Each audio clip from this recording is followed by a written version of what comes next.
Bismillahirrahmanirrahim. Assalamualaikum warahmatullahi wabarakatuh.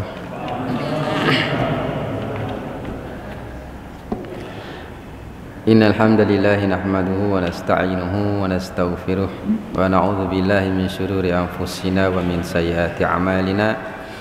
Man yahdihillahu fala mudilla lahu wa man yudlil fala hadiya lahu.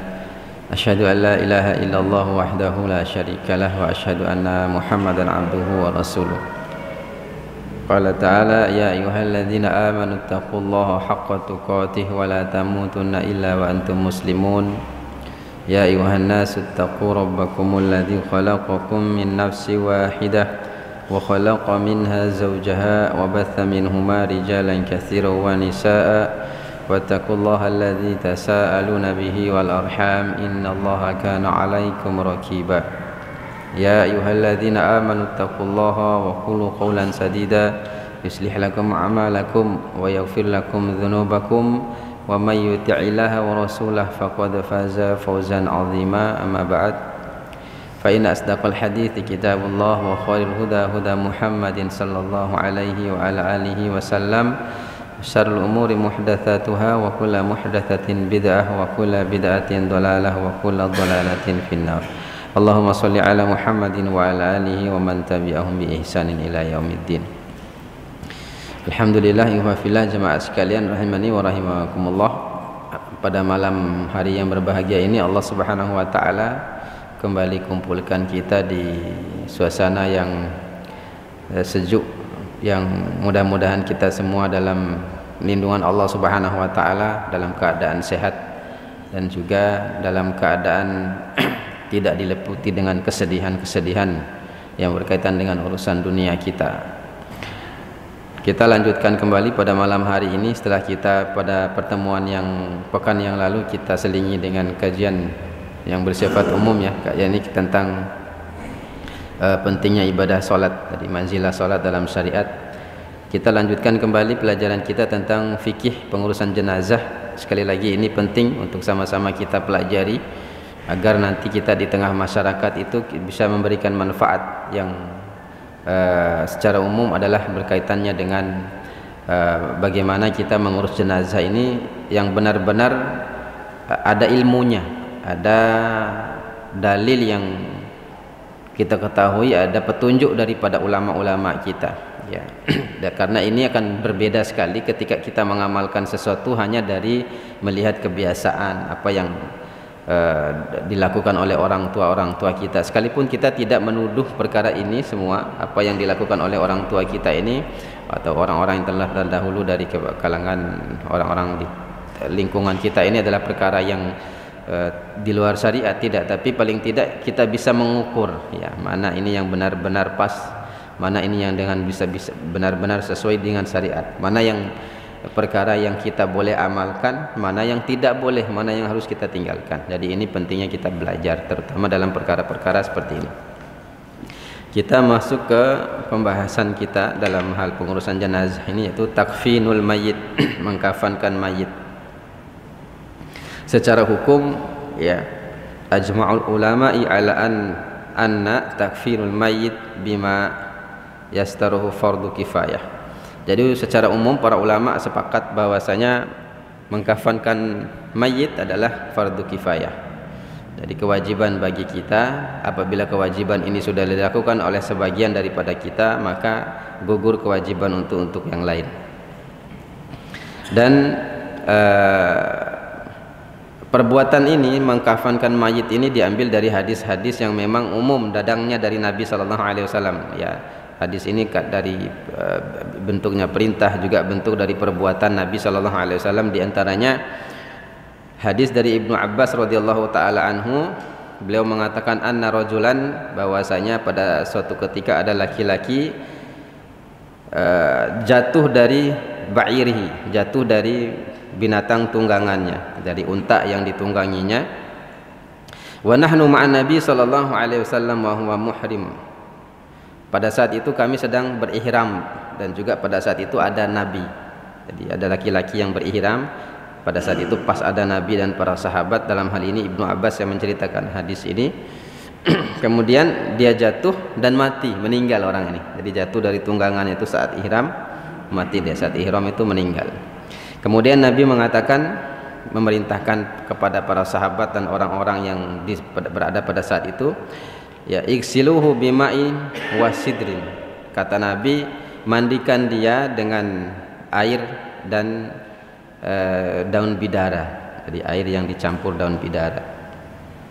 Wa kaffinuhu fi thawbaini, dan kafankan dia dengan dua pakaian.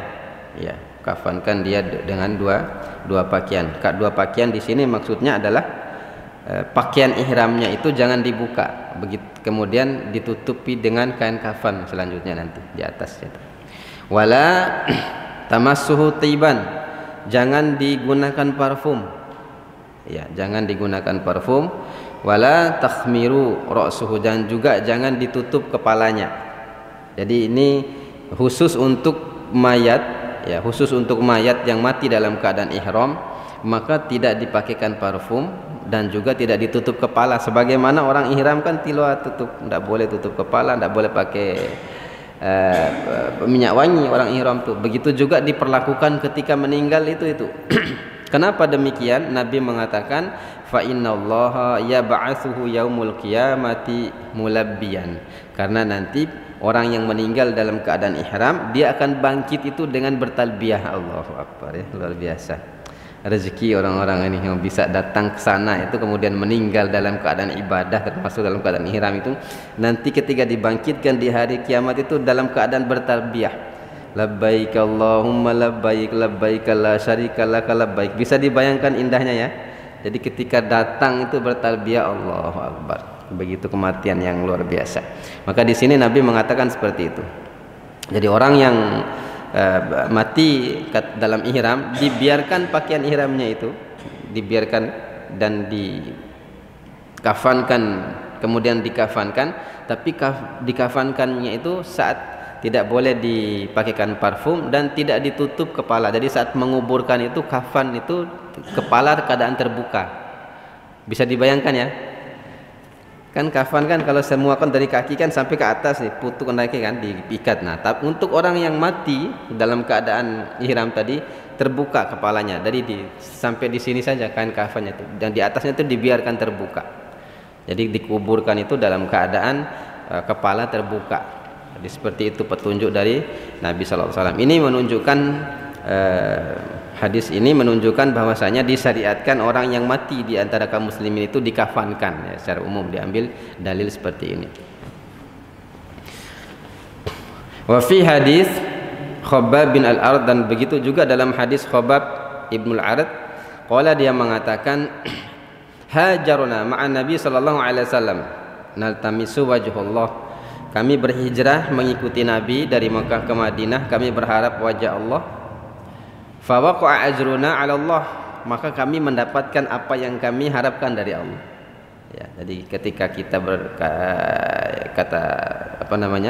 dalam hadis ini, dari ketika kita mengamalkan sesuatu dengan mengharap wajah Allah, maksudnya mendapatkan balasan dari Allah, ikhlas karena Allah, itu akan mendapatkan kebaikan juga, balasan dari Allah.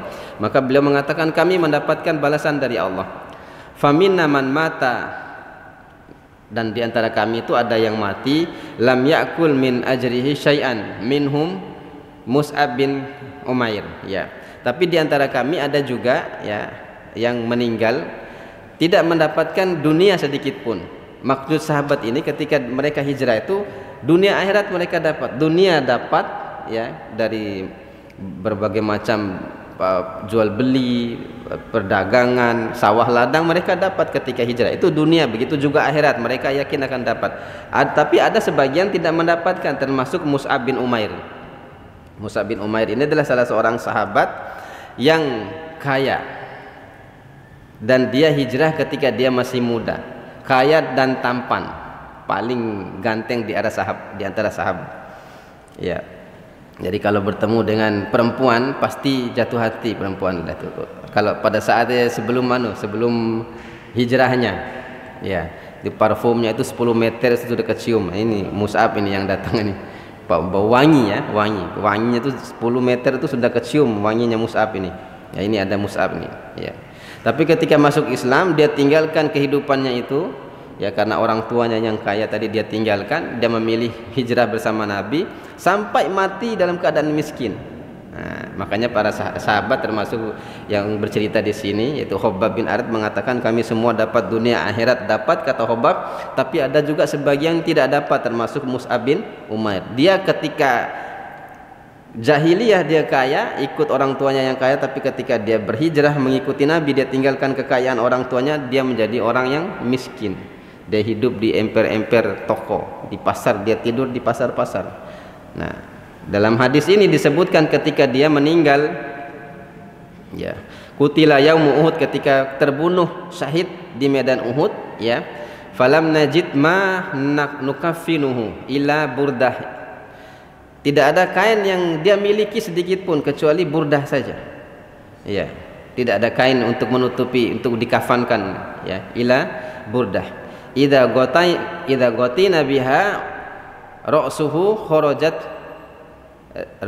rijlahu. Ketika kami menutup dengan burdah itu kepala, bagian kepala ke bawah, kaki terbuka, jadi kakinya kelihatan kalau bontos itu.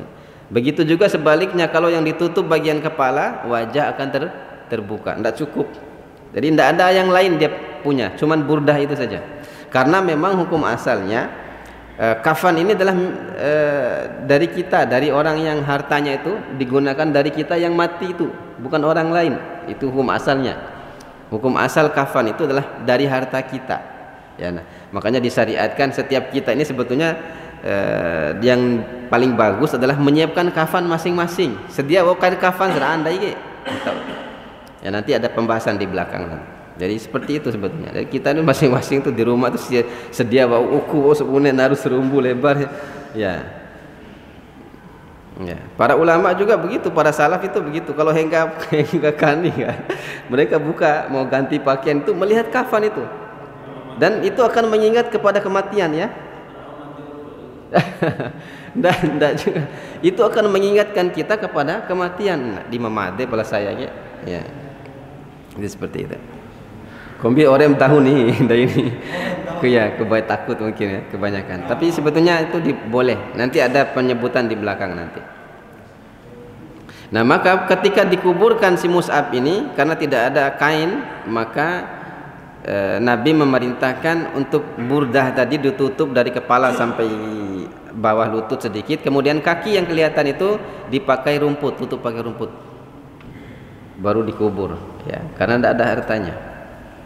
Jadi seperti itu. Nah, ini menunjukkan disyariatkannya mengkafankan mayit itu, ya, secara umum. Jadi dalil-dalil seperti ini yang diambil. Kemudian hadis yang ketiga yang diambil, disebutkan di sini adalah dari Jabir bin Abdullah. Ya, dia mengatakan anna Nabiya sallallahu alaihi wasallam khotbah yauman.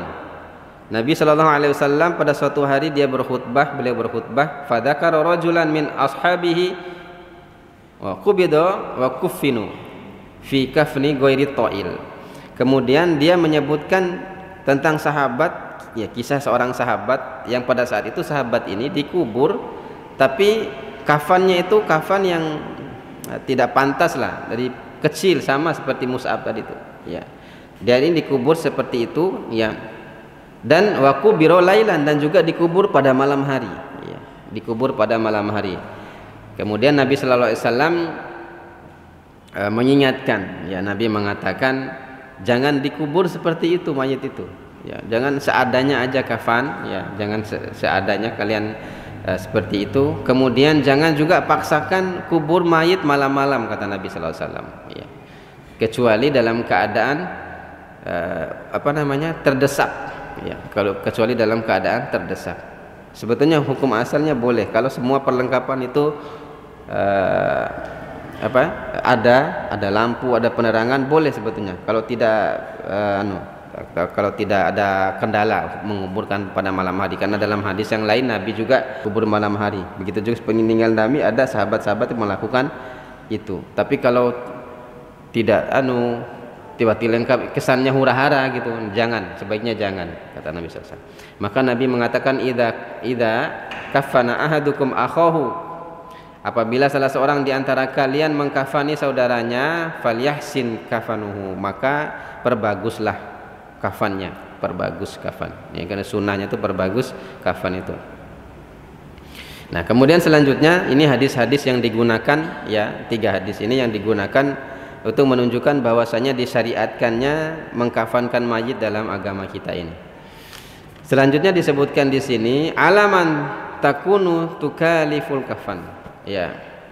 Pada siapakah dibebankan kain kafan itu? Ya, maka di sini disebutkan bahwasanya dhahaba aktsaru ahlul ilmi ila anna qimatul kafan wa tukaliful ghusli wa dafan min ra'si malil mayyit. Bahwasanya mayoritas ulama berpendapat menyebutkan bahwasanya kafan dan seluruh pengurusan itu termasuk kain kafan ini diambil dari harta si mayit. Asalnya itu diambil dari harta si mayit. Maka para ulama mengatakan bahwasanya yang paling awal itu yang digunakan hartanya itu bukan utang, bukan yang lain, tapi kafannya dulu, diurus dulu mayatnya. Ya, sekalipun memang sebagian mengatakan utang dulu baru kafan, ini ada perselisihan, tapi mayoritas mengatakan kafan dulu karena ini kebutuhan dia nanti. Ya, biar dia tidak mayat ini tidak menjadi sia-sia dan seterusnya. Jadi sebelum wasiat, sebelum utang dan sebagainya, kafannya dulu yang digunakan dari hartanya. Maka ini menunjukkan tadi, ya, kafan itulah dari harta kita. Baru setelah tidak ada dari harta, umpamanya baru dari orang terdekat, seperti atau orang-orang yang dalam tanggungan, ya, orang tuanya atau sebaliknya anaknya itu yang punya tanggung jawab. Kalau mereka juga tidak ada atau tidak memiliki harta, maka karib kerabat yang dekat. Kalau tidak ada, diambil dari baitul mal. Ya, diambil dari baitul mal. Maka baitul mal yang membayarkan kafan orang ini, yang mengurus pengurusan jenazahnya. Tapi saat sekarang ini saya rasanya tidak seperti itu kita, ya. Jadi rasa sosial dalam perkara ini sangat tinggi di tengah masyarakat kita. Jadi sepertinya tidak ada masalah kain kafan. Kadang di satu kampung itu memang bahkan ada keluarga-keluarga tertentu yang menanggung itu, dari orang-orang kaya itu yang memang ingin berinfak atau bersedekah dalam hal itu. Jadi kadang-kadang di kampung itu begitu, orang-orang satu keluarga yang tanggung beli biaya kafan dan seterusnya, itu semua ditanggung. Jadi ini perkara yang baik, tapi hukum asalnya begitu tadi. Kafan itu adalah dari harta kita, harta orang yang meninggal tadi, ya, bukan dari orang lain.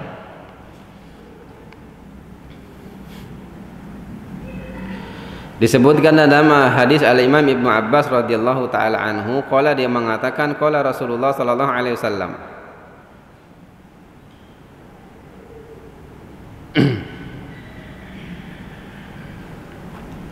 masih terbalik. Oh ya. Kemudian selanjutnya ya.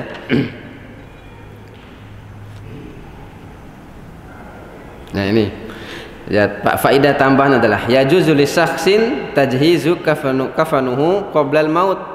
Maka boleh, ya, bahkan dianjurkan bagi seseorang itu untuk menyediakan kain kafannya sendiri sebelum mati. Ya, sediakan kafan sendiri sebelum mati. Di sini disebutkan beberapa hadis kaitannya dengan itu, ya. Disebutkan fa'an Sahal bin Sa'ad, bahwasanya dari Sa'ad bin Sahal dia mengatakan, anna imra'atan ja'atin Nabi sallallahu alaihi wasallam bi burdah mansujah fiha hasyituha. Ya. Qalat, kemudian ada seorang perempuan yang datang dengan satu burdah dan seterusnya. Dia berkata, ya, dia berkata kepada Nabi sallallahu alaihi wasallam, ya, dan dia ternyata melihat sesuatu yang bagus, ya. Kain itu didatangkan oleh seorang sahabat perempuan. Kemudian kain ini oleh wanita ini, sahabat ini, dia sulam sendiri kain ini, disulam dengan tangannya. Jadi dia mau Nabi menggunakan. Dia mau Nabi menggunakan. Ya Rasulullah, saya mau beri ini kepada Anda. Ini di depan sahabat ini, di depan sahabat Nabi sallallahu alaihi wasallam. Kemudian Nabi mengambil kain itu, kemudian masuk ke dalam rumah. Masuk ke dalam rumah, dipakai oleh Nabi, kemudian keluar lagi. Ya, jadi akhlak Nabi itu begitu. Kalau ada pemberian orang, ya, entah pakaian atau makanan termasuk, ya, Nabi itu makan. Nabi itu kalau dikasih kurma dia makan. Ya, kalau dikasih kurma dia makan. Nah, Pak ikum bina ngoncon tenep seromen Rasulullah tuh. Jadi tidak menyakiti hati yang beri itu. Ya, tidak menyakiti hati. Pernah suatu ketika dikasih kurma satu nampan gini, datang di hadapan Nabi, ada Ali, ada sahabat-sahabat yang lain. Orang ini masuk, ya Rasulullah, saya ada kurma, diambil oleh Nabi di satu nampan. Orang itu berarti lawan-lawan seret doh. Akhirnya Nabi makan. Ya, masih duduk dia ini, akhirnya ambil lagi, habis makan lagi. Ya, makan lagi. Ya, kemudian setelah pergi orang ini, sahabat termasuk Ali protes, ya Rasulullah, sedangkan Nabi hati di sana ndak ada ahlak kan, mau ngambil langsung.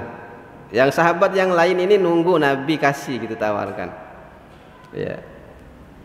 Kemudian akad Ali, ya Rasulullah, ya kami juga mau itu, kenapa tidak ditawarkan dari tadi? Kata Rasulullah, sesungguhnya kurma ini pahit, kata Nabi. Makanya aku tidak mau menyakiti orang beri tadi.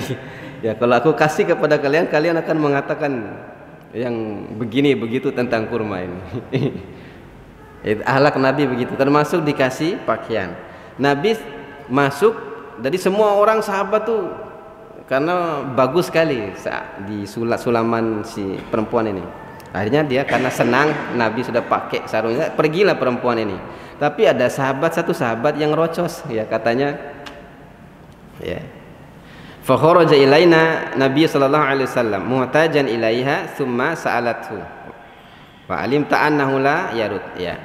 Kemudian keluar Nabi pakai itu dengan pakaian itu begitu bagus, ya. Nabi sudah tampan, pakaian itu tambah gagah lagi Rasulullah. Akhirnya ada sahabat setelah wanita itu pergi, ya Rasulullah, buat saya lah kain itu. Akhirnya yang lain marah, kata, kamu ndak sopan. Kamu kan tahu ya, kalau Nabi diminta itu pasti dikasih. Ya dikasih betul oleh Nabi, padahal sudah bangun.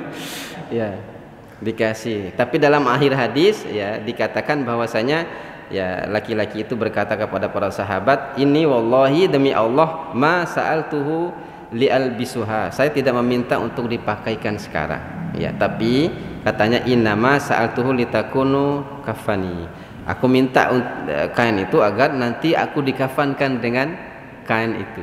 Luar biasa ya, nggak akal sahabat ya.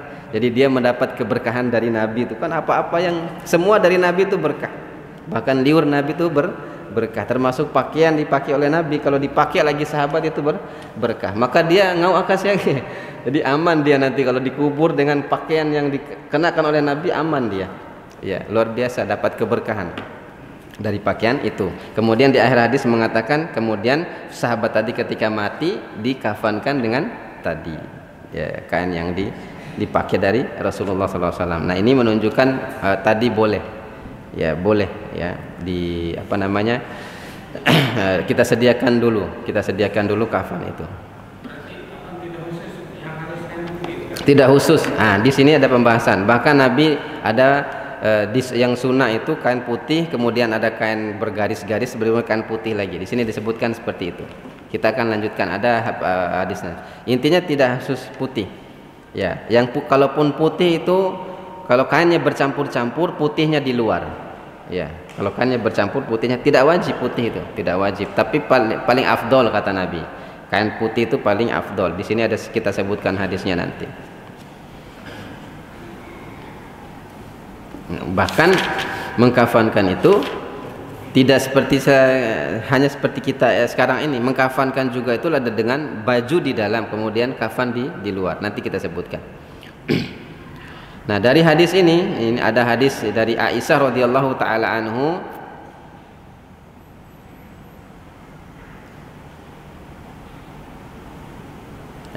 Dari hadis ada Aisyah radhiyallahu taala anhu, anna Rasulullah sallallahu alaihi wasallam kafinu fi thalathati athwab, Nabi dikafankan dengan 3 helai kain kafan. Ketika Rasulullah meninggal itu dikafankan dengan 3 helai kain kafan, ya, dari Yaman, ya baid, yaitu berwarna putih, dan suhuliyah, ya, min kurus laisa fihinna qamisun wala imamah. Pada saat itu ada kain putih, kemudian kain yang dari Yaman itu yang bergaris, kemudian kain putih lagi. Jadi kafannya Nabi tidak putih semua. Jadi 3 kain itu putih dulu, kemudian kain yang dari Yaman yang bergaris itu, kemudian kafan lagi. Ya, kainnya Nabi, dan tidak dipakaikan gamis dan tidak dipakaikan imamah, tidak pakai topi, tidak pakai sorban, tidak pakai begitu. Nabi dikafankan begitu saja. Makanya di sini diambil oleh penulis di sini, dia mengatakan yu'khadhu min hadzal hadis, diambil keterangan dari hadis ini, diambil kesimpulan wa min ghairihi, dan dari hadis-hadis yang lainnya, annahu yastahibu fil kufni ma yati fil kafani ma yati. Yang diambil dari kafan itu adalah sebagai berikut. Yang pertama an yakuna abiyat, yang pertama putih. Ya.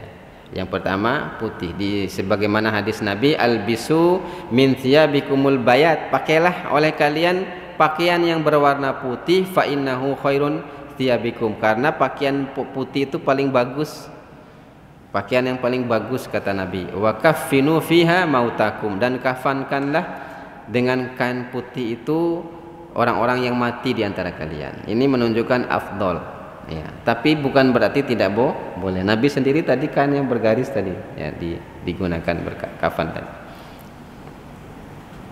Nah, begitu juga hadis Mus'ab tadi, kan bukan kain putih, ya. Mus'ab tadi itu. Termasuk juga kain sarung yang dipakai oleh Nabi untuk dikafankan sahabat tadi bukan kain putih tapi sulaman. Berarti kalau sulaman itu ada coraknya dia. Ada coraknya. Kemudian yang selanjutnya dari hadis tadi diambil pelajaran adalah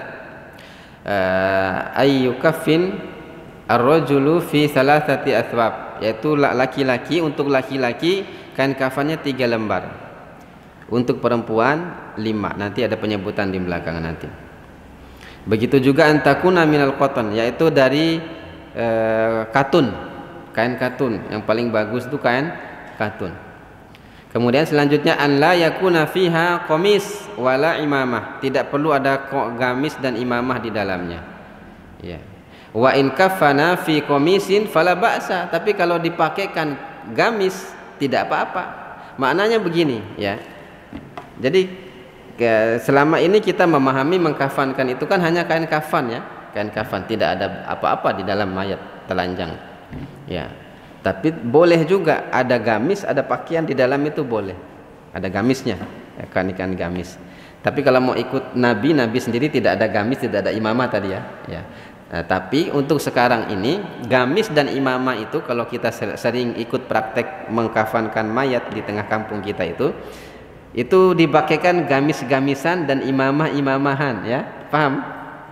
Gamis-gamisannya itu maksudnya gamis dari kain kafan itu, jadi dibentuk seperti gamis. Umpama kainnya panjang, dibulatkan di tengahnya, nanti pas bulatannya itu diletakkan kepala mayit, nanti dilipat kan. Kakani gamis naren deh bahasa ibu-ibu biasa bade. Ya kita ini cuman yang biasa ngatur itu biasanya ibu-ibu kalau yang ngatur kain-kain kafan ini. Jadi gamis itu gamis-gamisan. Sebetulnya itu tidak boleh. Secara umum langsung dibungkus saja, langsung dibungkus itu sudah mencukupi sebetulnya. Makanya kalau kita ikut cara kafan sekarang ini agak rumit juga.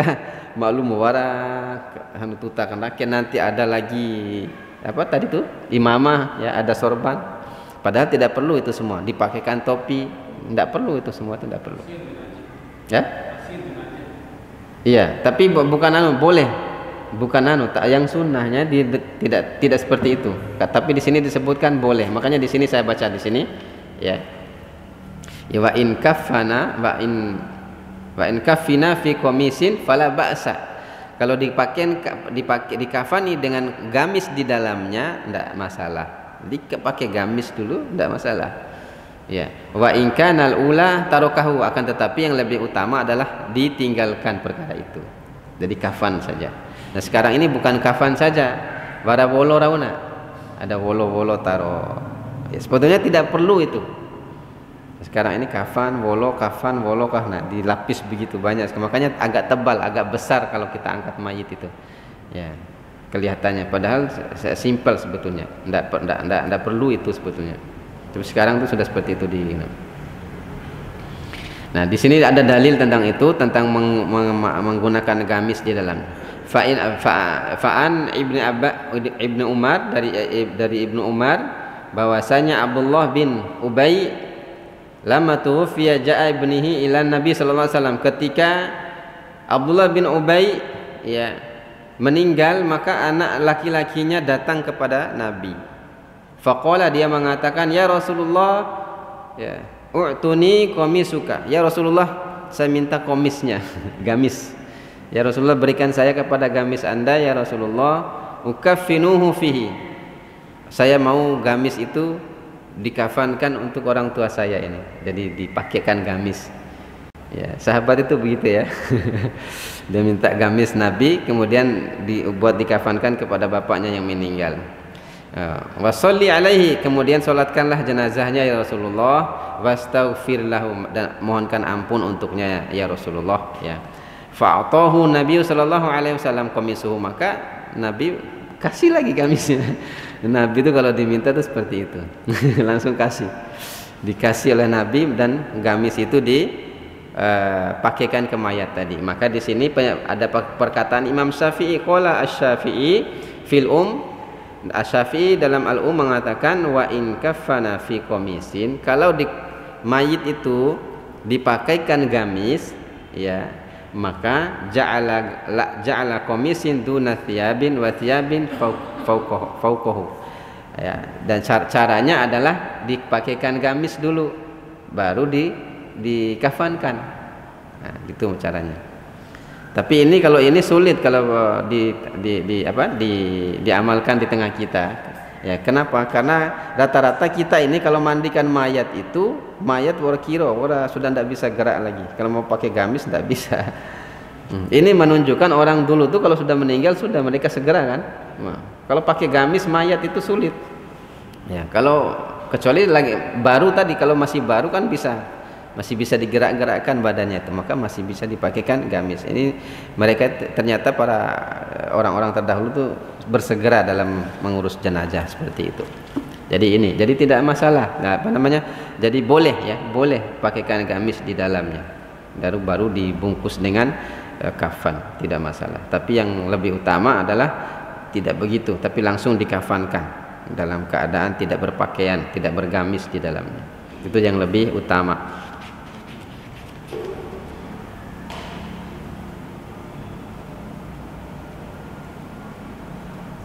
Kemudian yang selanjutnya adalah an yakuna ahadun hadhil athwab thawbu hibrah ay muhattatan au malunan tadi ya. Dan yang hendaknya kain di antara salah satu kain kafan itu adalah kain hibrah yang ada garis-garisnya, sebagaimana Nabi tadi. Salah satu kainnya itu sebaiknya ada kain hibrahnya, kain yang bergaris-garis. Jadi tidak semua polos, sebagaimana kain yang digunakan untuk Nabi. Ya.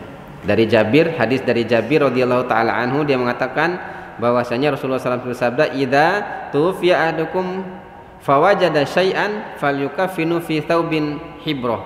Ya. Kalau salah seorang di antara kalian meninggal dan dia punya kain hibrah, pakailah kain itu.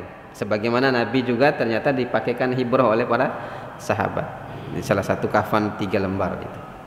Dikafankan kepada Rasulullah sallallahu alaihi wasallam.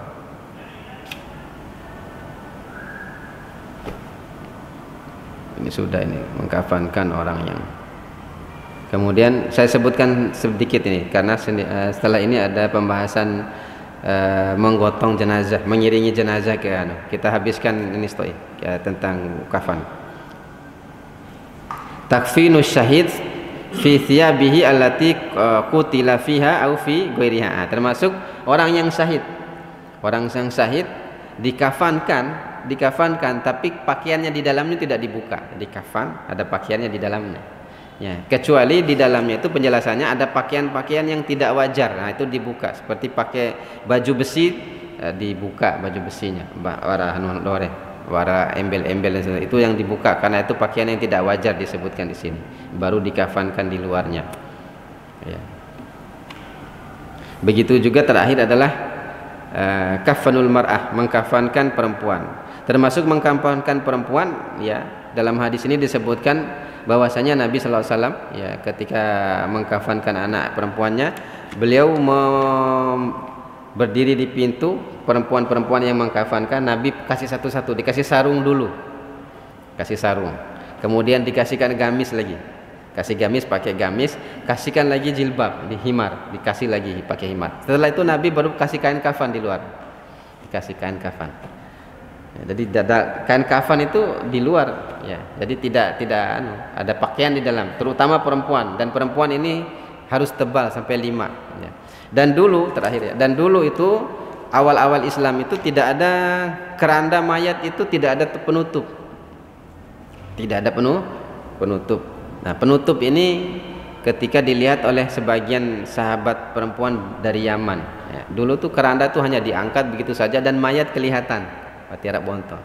Nah, ketika ada seorang perempuan, siapa saya lupa, karena dia malu, saya malu kalau mayat saya digotong dilihat oleh laki-laki, masya Allah ya, padahal sudah jadi mayat ini dan sudah dibungkus, malu.